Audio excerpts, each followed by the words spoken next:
sempre, vamos abrir com uma poesia, aquela que a gente já está acostumado a falar, aquela que eu acho que a gente tem que ouvir 1000 vezes para ver se as coisas começam a entrar dentro do nosso mundo íntimo. A poesia de Casimiro Cunha veio pela pena abençoada de Chico Xavier e se chama Espiritismo.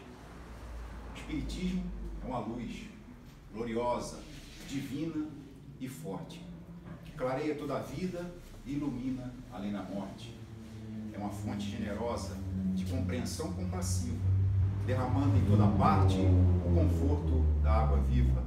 É o templo da caridade, aonde a virtude oficia e onde a bênção da bondade é flor de eterna alegria. Ela é árvore verde e farta nos caminhos da esperança, toda aberta em flor e fruto de verdade e de bonança. É a claridade bendita do bem que aniquila o mal. É o chamamento sublime da vida espiritual. Se buscas o Espiritismo, norteia-te em tua luz. O Espiritismo é uma escola e o mestre amado é Jesus. Meus queridos irmãos, amigos, uns mais do que outros, né? Porque a gente já foi muito inimigo em outras vidas, né, Flávio? Então agora a gente tem que se amar, tem que se aturar, né? A gente se atura no centro, se atura no trabalho, e a gente vai se encontrando. E nesse convívio, nessa pecha que a gente tem, que uns, e convivendo e aprendendo com os exemplos que o outro nos mostra, a gente vai evoluindo. E é pontual nesse momento que o planeta atravessa, nesse ponto que estamos passando de mundo de provas e expiações para mundo de regeneração, que a gente começa a identificar nas coisas do nosso cotidiano aquilo que deve ser a verdade para esse nosso caminho, para essa jornada evolutiva que todos nós estamos inseridos. Todos nós. É curioso no meio espírita, no meio religioso, no meio do espiritualismo, a gente achar que existem os gurus, os mestres, os grandes sábios, né, que parece que estão a quilômetros, anos-luz à nossa frente na jornada evolutiva. E realmente alguns estão, alguns poucos, missionários, espíritos completistas, aqueles que vêm aqui exatamente para nos dar um exemplo maior, mais verdadeiro. Porém, na grande maioria, na imensa, esmagadora maioria, somos todos espíritos ainda imperfeitos. Nesse estágio evolutivo que necessitamos muito de aprender uns com os outros.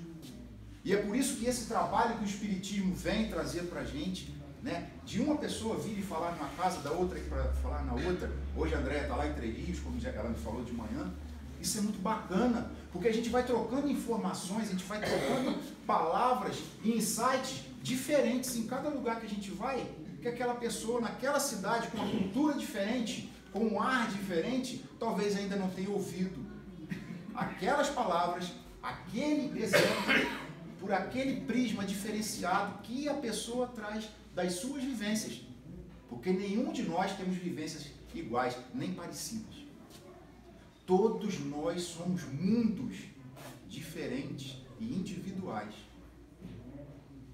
E nesse intercâmbio, vamos vivendo como fôssemos um grande universo, em que vamos rodando em volta uns dos outros e assim aprendendo. Com os erros, com os acertos. E isso eu acho a coisa mais bacana que o Pai, que a lei, que Jesus nos mostra no Evangelho. Que a gente tem que viver perante a lei, usando a lei como caminho. A lei divina. A lei divina. Perguntaram uma vez a Jesus qual que era o mandamento mais importante. E ele responde: o primeiro, amar a Deus sobre todas as coisas. E o segundo, talvez mais importante, ou mais importante do que o outro, amar ao próximo como a si mesmo. Aí está o nosso problema. Aí está o foco da nossa existência. Ao ponto que temos que lutar contra as nossas imperfeições morais, cada um com as suas. E não apontar o dedo para as imperfeições do próximo. E usar todo esse conhecimento que vem desse convívio para o nosso crescimento espiritual, como se fosse ferramenta de evolução. Temos várias ferramentas de evolução à nossa disposição. Mas talvez a do convívio, esse exercício que eu tenho que amar ao próximo como a mim mesmo e amar ao Pai, esse talvez seja o mais primordial. É onde a gente começa a ver que ainda somos pequenininhos, mas que nessa jornada vamos crescendo. Estamos melhores. O André, o Reinaldo, o Davi, de semana passada, não são esses que hoje estão aqui.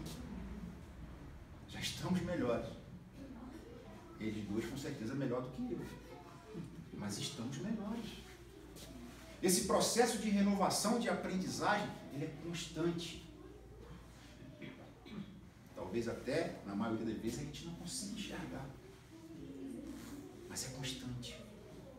E quando a gente vê essa passagem que a gente vai estudar hoje, da mulher com fluxo de sangue, a gente tem que fazer uma viagem no tempo. Voltar à época de Jesus, há mais ou menos 2000 anos atrás, e entender que se aquela cura que Jesus realizou naquela época fosse hoje, aqui em Araras, se hoje ele vem e cura uma mulher que sofresse de uma hemorragia, hoje a gente ia ver essa situação, analisar essa situação sobre outro prisma, não sobre o contexto ao qual Jesus quis passar para a gente. Porque esse plano de ensino, que é o Evangelho, ele já está elaborado antes da criação do nosso planeta. Está tudo planejado. Jesus é o grande arquiteto, é o grande mestre desse nosso caminho evolutivo. Então essa passagem, que está em 3 evangelhos, no de Marcos, no de Mateus e no de Lucas, ele é apresentado de forma diferente. E hoje a gente vai se prender mais ao evangelho de Lucas, porque ali tem alguns detalhes que, dentro da doutrina espírita, casa muito bem, explica muita coisa, faz um paralelo entre os ensinamentos de Jesus e a nossa doutrina santa. Então é necessário que a gente comece a abrir os olhos, que a gente comece a enxergar as coisas, as nossas dificuldades, os nossos problemas e até as nossas vitórias com o olho do espírito imortal que todos somos. Somos espíritos imortais. Não somos esse corpo. Estamos nesse corpo, somos espíritos. A verdadeira vida é a vida espiritual. Então, quando a gente começa a andar com esse olhar, quando a gente consegue colocar isso em prática, que ainda é muito difícil para nós, tão apegados ainda à matéria, a gente começa a entender as situações de uma maneira mais branda. A gente começa a enxergar o tanto que carregamos de orgulho, de egoísmo, de vaidade, de maledicência, e vamos nos aprimorando.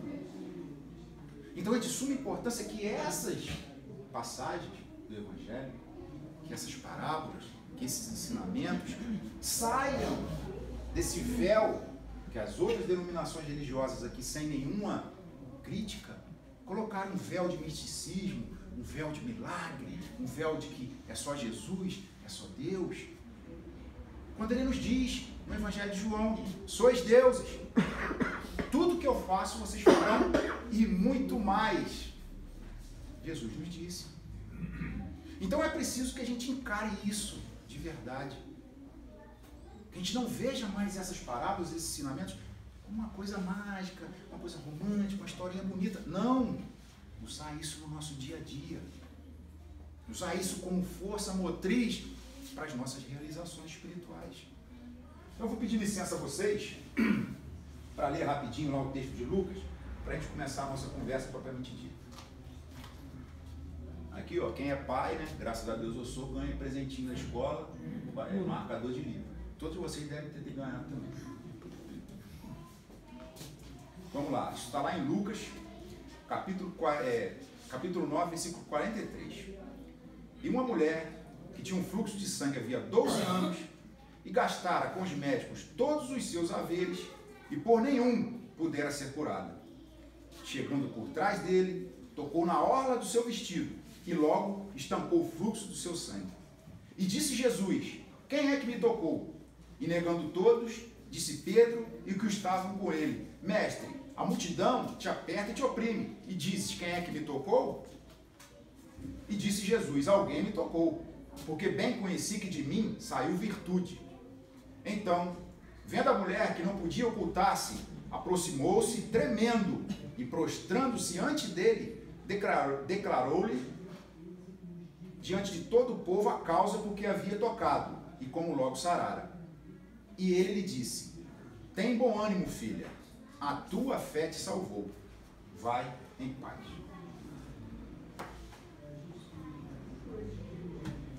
Na cultura hebraica, à época de Jesus, a mulher, durante o período menstrual, era considerada um ser imundo. Grave isso, duro, mas é verdade. Ela era privada do contato com as pessoas. Ela não poderia dirigir a palavra para uma pessoa. Se ela sentasse nessa cadeira e eu fosse lá e sentasse na cadeira que ela se sentou, eu também estaria imundo e teria que passar por um ritual de purificação para tirar aquela imundície de mim. Olha só como que essa mulher deveria estar se sentindo. A gente não está falando do período menstrual, a gente está falando de uma hemorragia de 12 anos. Já pararam para analisar um negócio desse? O quão solitária era essa mulher? O quanto depressiva que ela devia se sentir? O quanto que ela devia se sentir a criatura mais amaldiçoada do mundo por ter um fluxo de 12 anos? Os próprios parentes, amigos, deviam evitar tocar, conversar com essa mulher. E além disso tudo, ela gastou tudo que ela tinha com os médicos e não conseguiu se curar. Poxa, mas isso é verdade mesmo? Esse negócio de estar imunda, da cultura considerar, é uma lei. Vou pedir licença de novo para vocês para ler.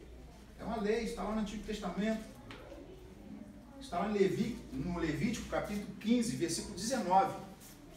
Mas a mulher, quando tiver fluxo e o fluxo de sangue estiver na sua carne, estará 7 dias na sua separação. E qualquer que a tocar será imundo até a tarde. E tudo aquilo sobre o que ela se deitar durante a sua separação será imundo. E tudo sobre o que se assentar será imundo. E qualquer que tocar a sua cama lavará seus vestidos e se banhará com água, e será imundo até a tarde. E qualquer que tocar alguma coisa sobre o que se tivesse assentado, lavará os seus vestidos e se banhará com água, e será imundo até a tarde. E se também alguma coisa estiver sobre a cama, ou sobre o vaso em que ela se assentou, se alguém a tocar, será imundo até a tarde. Olha só que coisa. Aí, se acontecesse isso, tinha um ritual, isso também está lá no Levítico. E no 8º dia tomará 2 rolas ou 2 pombinhos, e trará o sacerdote ao portão da tenda da congregação. Então o sacerdote oferecerá um para a expiação do pecado, outro para o holocausto. E o sacerdote fará pela expiação do fluxo da sua imundícia perante o Senhor. Então a gente vê que o negócio para essa mulher não estava fácil. Não estava fácil. Vocês imaginam um negócio desse? Vamos nos colocar no lugar dessa mulher. Ela tinha perdido todas as esperanças. 12 anos nessa labuta, nessa dificuldade. É quando ela ouve que Jesus estava passando por aquelas paragens. Aí ela resolve, reúne forças. Eu tenho que ir até aquele homem. Se eu encostar naquele homem, eu vou ser curada. Quando ela faz isso, simbolicamente falando, ela está buscando reatar os laços de união com Deus. Com Deus. Porque o texto diz, o texto de Lucas, só ele que diz isso, ele diz que ela toca num lugar específico do vestido, não é um toque qualquer. Ela toca na orla do vestido de Jesus. E isso tem uma significância muito importante para a época e para o nosso entendimento de hoje. Porque quando a gente olha isso, ela tocou na orla do vestido. E daí? O que tem a orla do vestido? Então a gente vai ver, isso também é uma lei. Vamos lá ver o que está lá no Antigo Testamento, está lá também explica para a gente. Olha só o que está escrito lá em Números, capítulo 16, versículo 37. É como se Deus estivesse dando uma ordem a Moisés. A lei acerca das bordas dos vestidos. E falou o Senhor a Moisés, dizendo: fala aos filhos de Israel e dize-lhes que nas bordas dos seus vestidos façam franjas. pelas suas gerações, e nas franjas das bordas porão um cordão azul. E nas franjas vos estará, para que vos vejais e vos lembreis de todos os mandamentos do Senhor. E façais e não seguireis após o vosso coração, nem após os vossos olhos, após os quais andais adulterando, para que vos lembreis de todos os meus mandamentos e os façais santos, e sejais a vosso Deus. Ou seja, aquela borda que tinha na túnica dos homens, do povo judeu, do povo hebraico, ela tinha essa significância. Ela tinha uma linha azul que era bordada, né, nessa franja, e aquilo ali era um lembrete, para, como eu falei no início, né, quando eu andasse na rua e visse um amigo meu com vestido com a borda azul, que eu tinha que seguir os mandamentos de Deus. Então, quando essa mulher vai e toca na orla, na borda, onde está essa linha azul, simbolicamente, ela está reatando os laços com a união divina. Ela está querendo seguir as leis. Olha que bacana. Então não é um toque qualquer. Porque é muito difícil uma pessoa 12 anos sofrendo. Às vezes a gente sofre 6 meses e a gente acha que é muito tempo. Às vezes a gente olha ao nosso redor e acha que está tudo errado. Está dando tudo certo. Nossa, a lei de Murphy me pegou de jeito. Um dia o carro quebra, no outro a sogra fica doente. Isso eu já não sei se é tão ruim. No outro dia eu perco o emprego, no outro dia a mulher briga, no outro dia eu quebro o dedo. Está tudo dando errado. Aí a gente olha e fala assim, meu Deus, eu estou abandonado? Cadê a providência divina? É nessas horas que a gente tem que entender que quando acontecem essas coisas, é que Deus está trabalhando dentro da gente. Deus está trabalhando dentro. Ele não está fora. Ele está dentro. Na abundância, na prosperidade, na felicidade, ele se manifesta por fora. É como se ele estivesse ali do nosso lado assim, ó. Tudo bem, continua. Você está pronto para realizar. Continua esse trabalho. Realiza. Eu estou aqui, estou junto de você. Isso é o sim de Deus. Porque ele vai nos responder sempre sim ou não. E quando ele responde sim, é na abundância, é por fora. E quando ele responde não, ele está trabalhando dentro de nós. Dentro de nós.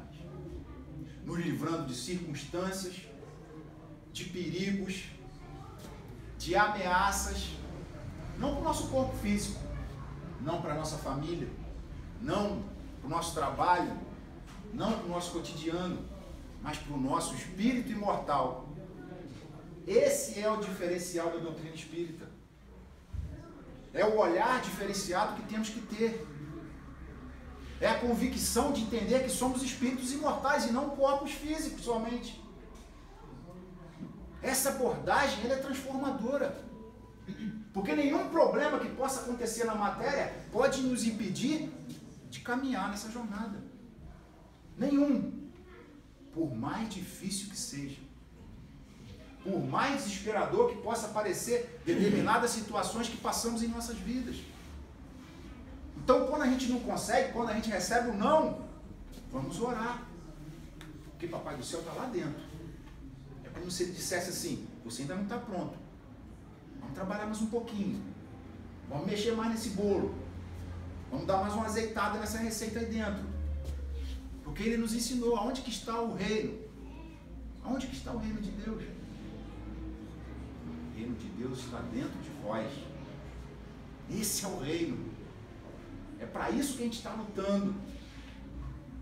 É para isso que a gente vem conviver uns com os outros. Para a gente aprender. Nessa escola, nessa oficina, nesse hospital, chamado Planeta Terra. Aqui a gente vem dar um testemunho. Corre atrás do tempo que a gente perdeu. Então a gente deve sempre viver guiado pela providência divina, como essa mulher buscou. Ela recebeu a cura porque ela fez esse reatamento com as leis divinas. E todos nós temos que andar perante essas leis. Todos. A gente pode andar com as leis divinas e a gente pode andar sozinho. A gente tem essas duas opções. A gente tem. Haroldo dá um exemplo muito bacana falando dessa parte, quando ele diz assim, quando a gente anda sozinho, quando a gente deixa a providência divina de lado e anda sozinho, somos um carro na BR a 140 km por hora. Andamos muito rápido, percorremos uma distância muito grande em pouco tempo. Só que tem um problema. O combustível no tanque desse carro é limitado, só tem aquele ali. Quando acabar aquele combustível, o carro, por mais que ele esteja andando rápido, ele vai parar. Ele para. Ao contrário daquele outro, que anda de acordo com a providência divina. Aí a gente vai observar que são carros, automóveis, ainda na BR, anda na 30, 40, 50 por hora. Só que tem uma grande diferença. O tanque de combustível é constantemente reabastecido. Então ele pode parar, ele pode cair, vai passar por dificuldades, vai se levantar e vai prosseguir no seu caminho. Ele vai cair 1000 vezes, mas vai levantar 1000 vezes. Vai levantar quantas vezes forem necessárias, porque o consolo divino, a misericórdia, está carregando aquele indivíduo, está dando suporte para que nós não olhemos essas dificuldades e esses problemas com o olho mortal, e sim com o olho imortal, com o olho do Espírito. Tendo a convicção, a certeza de que aquele ali, como o Chico nos ensinou quantas vezes, passa. O sofrimento passa, a doença passa, a sogra passa, a esposa passa, as dificuldades financeiras passam. O nosso corpo bonito, jovem, cabeludo, sarado, passa. Passa. Até a morte passa. Depois morre de novo, mas passa. Tudo passa.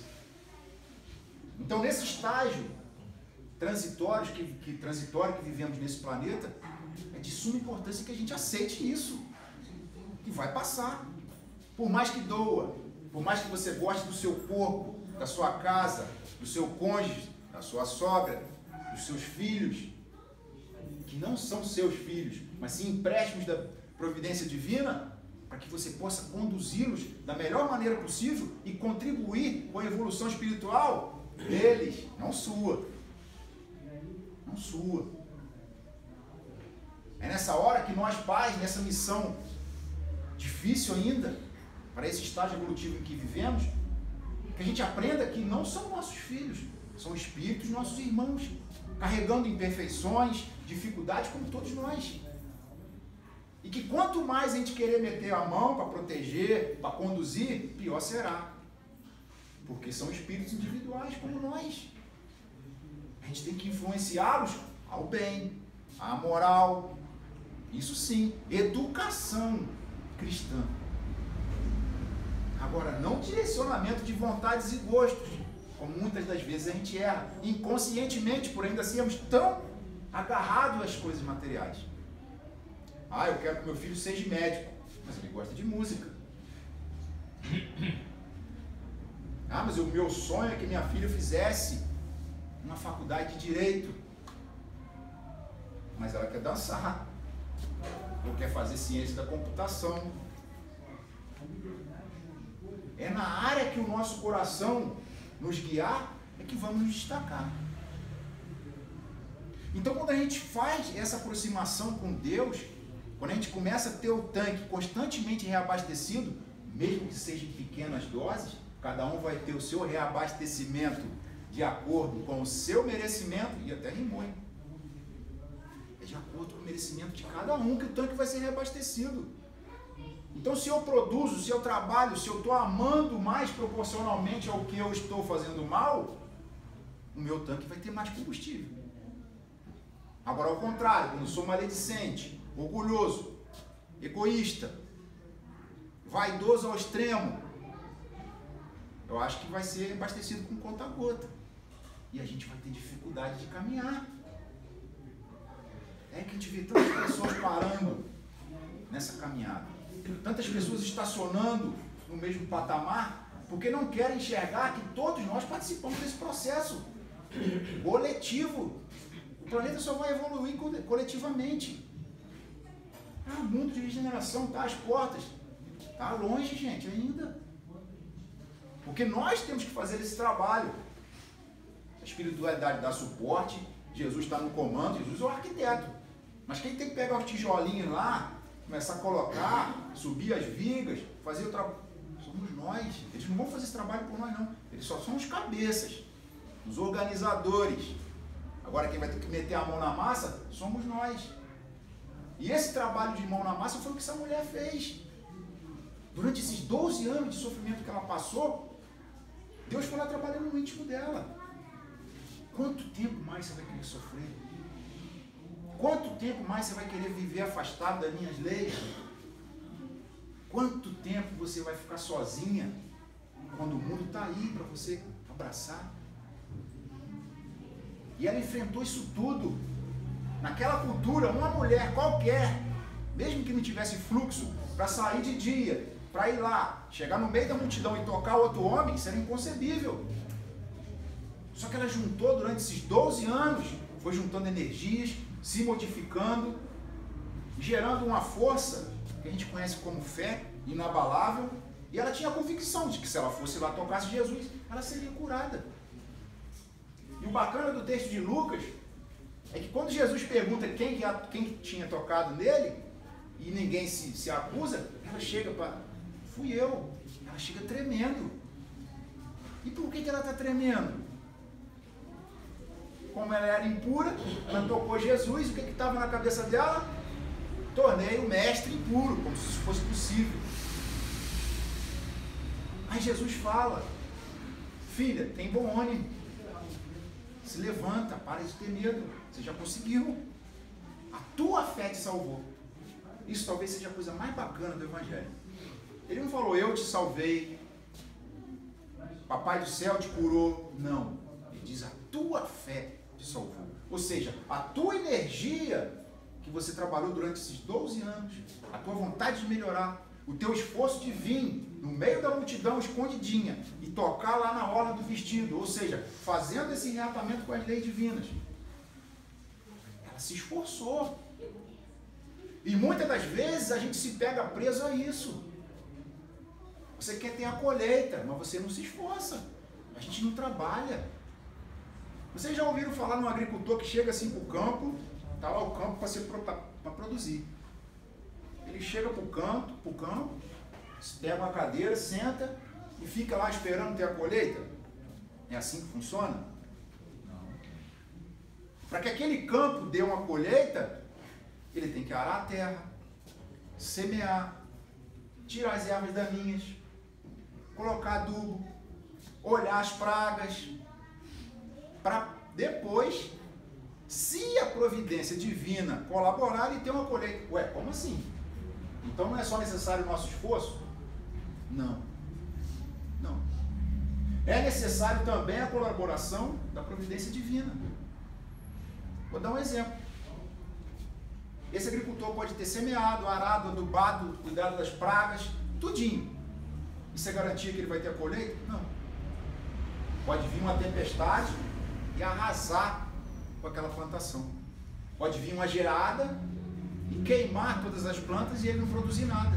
Pode vir uma praga de gafanhoto, de lagarta, de seja lá o que for, e devorar toda a plantação. Então não é necessário só o nosso esforço. Senão acontece igual o caso do carro. A gente não tem combustível. Esse combustível, quem nos dá é a providência divina. Sempre. Então é preciso que a gente tenha esse elo. Esse trabalho é conjunto. O meu esforço total,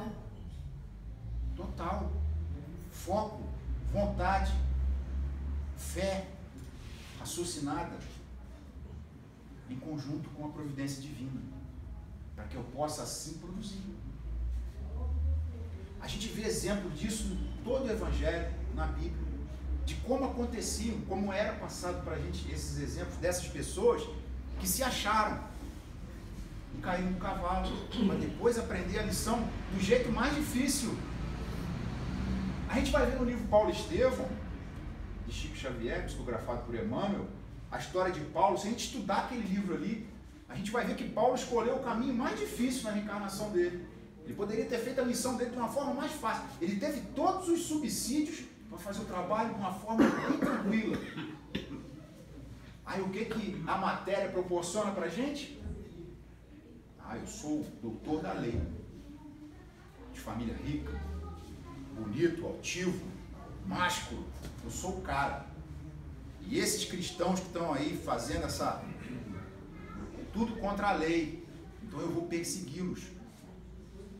Aí ele tinha, para ajudar ele, tinha Estevão, antes de Gesiel, tinha Abigail, irmã de Estevão, que era uma flor de pessoa, que dava todo o suporte para que ele tivesse uma vida mais suave, mais tranquila. Era aquela que embalava ele às noites falando: olha, meu amor, quando a gente estiver casado, todas as noites, vou te colocar no meu colo e vou te cantar louvores de Davi, para que você possa ter uma noite de sono tranquila. Olha só, uma mulher dessa na vida desse cara, e ele jogou fora.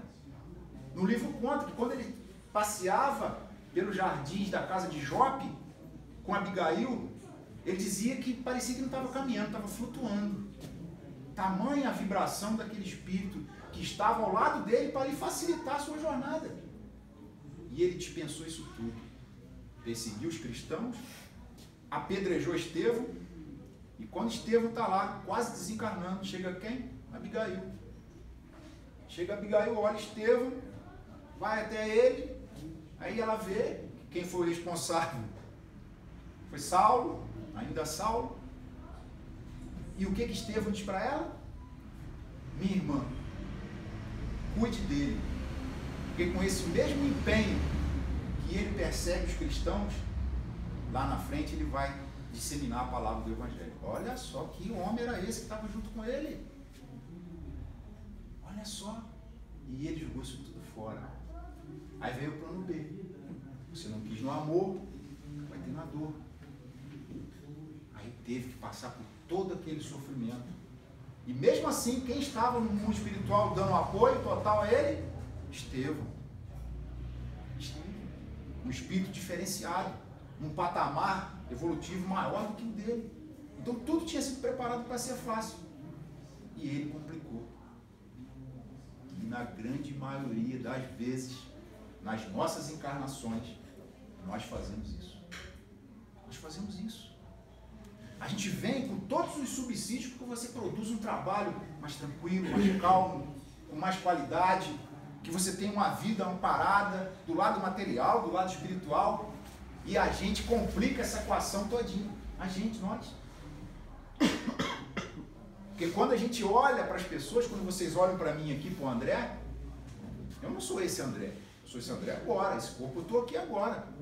Mas eu sou um coletivo de vidas que eu tive, vidas passadas, vivendo em muitas culturas diferentes, errando de modos diferentes, trazendo muitas imperfeições de vidas diferentes, somando tudo agora. Isso sou eu agora. Eu cheguei até aqui agora, com essa coletividade, com essa multiplicidade de experiências. E não adianta eu querer melhorar se daqui para frente eu não der o salto de qualidade. Se daqui para frente eu não me tornar um novo homem. No Evangelho é muito usado esse termo. Nascer de novo. Ser um novo homem. É isso. É a gente pegar, fazer aquele exame de consciência e falar assim, não, até hoje eu vim até aqui. E o que eu quero agora, daqui para frente? Essa mulher fez isso. Eu não quero mais sofrer. Eu não quero mais passar por isso. Eu quero viver, eu quero ter uma vida abundante. E ela faz isso. Eu tenho que viver junto com Deus. Eu tenho que ser carregada pela misericórdia divina. Não posso mais andar sozinha. É isso. É o salto de qualidade que todos nós, em algum momento das nossas encarnações, tem que fazer. Espero que vocês façam. Já tenham feito. Quem não fez, faça breve. Porque senão a gente vem de novo.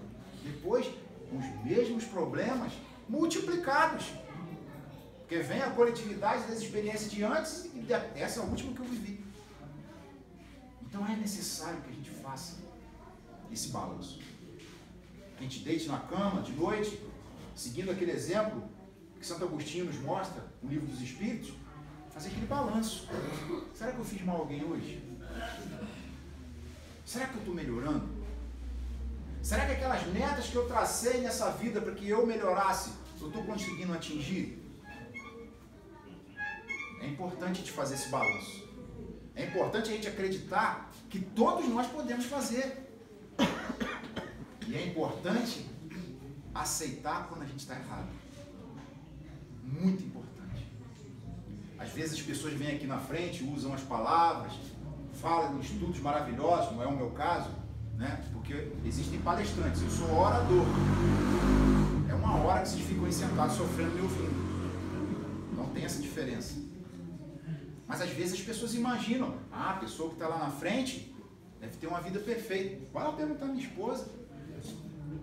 Uma vez eu fiz uma palestra, a moça falou assim, nossa, você é esposa dele? Você está de parabéns, hein? Você deve ser... Ela falou assim, vai lá viver com ele para você ver. É assim. Temos diferentes níveis evolutivos cada um, mas no geral somos todos imperfeitos. Talvez um melhor que o outro na maledicência, o outro melhor na moral, o outro melhor em vários aspectos. Mas no bojo, no geral, estamos muito imperfeitos ainda. Então quando a gente erra, não é para se sentir culpado, porque isso é uma trava nessa nossa mola que nos impulsiona para o nosso crescimento espiritual. Sim, deve ser usado. Errei, estou errando, errei 10 vezes a mesma coisa, mas a partir de amanhã eu vou lutar com mais força ainda para vencer essa má inclinação que eu possuo. Reconhece-se o verdadeiro espírita. Por quê? Pela força que ele faz para domar as suas más inclinações, pelos seus esforços de domar as suas más inclinações. Olha só, não é porque eu venci, não, é pelo esforço que eu estou fazendo. É como eu estou me graduando para ser um espírito melhor, ou seja, se eu estou trabalhando, se eu estou fazendo esse trabalho, esse sacrifício, né, que no latim vem de sacro ofício, trabalho sagrado. Deveria ser um trabalho sagrado para todos nós, cada um de nós. Esse exame de consciência, esse balanço, esse resgate com esses ensinamentos que a todo momento nos vêm, com o Livro dos Espíritos, com o Evangelho segundo o Espiritismo, com o Livro dos Médiuns. A gente, quando a gente observa e estuda o que acontece nas reuniões mediúnicas, vendo tantos espíritos sofredores que passam pelas mesmas experiências que nós, sendo que eles estão lá como se fossem repórteres, trazendo aquelas matérias de coisas que a gente está vivendo. Olha a misericórdia atuando. A gente está vendo exemplo de pessoas que já passaram aquilo que a gente passou e estão sofrendo agora lá no mundo espiritual. Então, quando a gente observa isso tudo, a gente tem que agir diferente. A gente tem que agir diferente. A gente tem a obrigação de se tornar diferente. Por mais taxativo e às vezes até um pouco piegas seja a gente falar isso aqui na frente, a gente tem que se cobrar isso, se cobrar melhora, se cobrar transformação, renovação, não sentimento de culpa. Está lá também no Livro dos Médiuns. Já falei isso 300 vezes aqui, vou falar sempre que eu vier, para vocês não esquecerem. Menos o Davi, que o Davi sabe disso de cabeça com certeza. Está lá no Livro dos Médiuns. A porta mais eficaz para obsessões espirituais é o sentimento de culpa. Não sou eu que estou dizendo. Está lá no Livro dos Médiuns. A porta mais eficaz para obsessões espirituais é o sentimento de culpa. Culpa por não ter sido uma boa mãe. Culpa por ter sido um pai ausente porque trabalhou demais para prover a matéria. Culpa por algum deslize que você possa ter cometido. Culpa porque você ralhou com alguém com a voz mais alta, de um jeito mais áspero. A culpa não pode fazer parte do nosso vocabulário como espírita cristão. A doutrina espírita é uma doutrina de resignação dinâmica. Ou seja, eu aceito que errei, mas daqui para frente eu vou trabalhar para melhorar isso, sabe? Sempre do lado positivo, sempre do aprendizado, sempre da pessoa, do espírito se colocando no papel de aluno nessa escola chamada Planeta Terra. Eu acho que isso é a coisa mais bacana que a gente tem nas mãos. E às vezes a gente esquece de usar. Às vezes a gente esquece. O tempo passa muito rápido aqui, não sei se aquele relógio tem um turno. Para fechar, eu queria contar uma historinha rapidinho, vai dar tempo, falta 7 minutos. 15. Não, falta 7 minutos, põe a placa no 5. Cartão amarelo. Eu acho que esse cara estava na Copa com aquele negócio daquele vídeo que tinha lá. O profeta Elias, que está lá no Antigo Testamento, é muito curiosa a história dele. Lá, se a gente for ver, estudar lá no Antigo Testamento, a gente vai ver que o profeta Elias foi aquele que fez descer fogo do céu. Vocês lembram disso? Foi feito um desafio, os 300 profetas, os sacerdotes do rei Acabe, esposo de Jezabel, que adoravam a Baal, fizeram um desafio, fizeram lá um altar com 2 bezerros molhados. E quem conseguisse atear fogo naquele bezerro, só com o poder do seu Deus, né, ia vencer a disputa. Então foi Elias e os sacerdotes de Baal, lá de Jezebel. Aí o que acontece? Ele fez, eles tentaram lá, os sacerdotes fizeram dança, fizeram chuva, fogueira, não desceu fogo. Aí Elias foi lá, fez, orou, pediu a Deus, desceu fogo no céu e consumiu aquele bezerro molhado. Aí venceu a disputa. O que ele fez? Manda decapitar os 300 sacerdotes de Baal. Quando ele faz isso, o que ele fez, gente? Ele agiu legal? Violou a lei, né? A lei máxima, multiplicado por 300. Então, quando ele faz isso, o que aconteceu? A rainha, Jezebel, eu quero a cabeça dele. E ele tem que dar a linha na pipa, igual diz o pessoal jovem. Ele fugiu, ficou perseguido. E ele não deu conta quando Deus disse não para ele. Aí ele sentou, ficava debaixo de uma árvore, ficou depressivo. Ficou lá, depressivo, pensando na vida. Lá no texto está até assim, ó, os anjos vinham e traziam comida para ele. Come! Ele, não quero comer. Ficou depressivo, não deu conta, né? Como às vezes a gente fica. Né?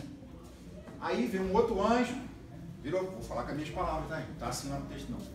Ele diz o negócio seguinte, não acabar com esse negócio de depressão, você vai lá para o Monte Horebe, que o Senhor quer falar contigo lá. Ordem são ordem, né? Opa, para com esse negócio de depressão, vou lá ver que o Senhor quer falar comigo. E assim ele vai para o monte. Entra numa gruta e fica esperando vir o Senhor. Então ele está lá, daqui a pouco começa a dar uma ventania muito forte, vento, aquela coisa toda, e o Senhor chegou. Essa ventania, esse monte de estrondo, é o Senhor.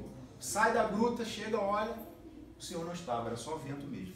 Retorna para dentro da caverna, fica esperando. Daqui a pouco começou trovoada, raio, aquela coisa toda. Ah, agora é o Senhor. Ele não veio na ventania, agora ele veio na trovoada e no raio. Sai da gruta de novo, chega lá, o Senhor não estava. Volta de novo, triste, decepcionado. A terra começa a sacudir, começa terremoto, começa as pedras caírem, tem que sair da gruta rápido, que está caindo pedra na cabeça dele. Agora é o Senhor. Terremoto desse só pode ser o Senhor. Chega lá de lá de fora, não era. Passou o terremoto, aí triste, aí eu acho que o Senhor não vem. Entrou para dentro da gruta de novo, aí diz que soprou uma brisa suave, aquela brisa gostosa, de fim de tarde. Aí escutou uma voz, Elias, sai para fora que eu quero ter contigo. Era o Senhor.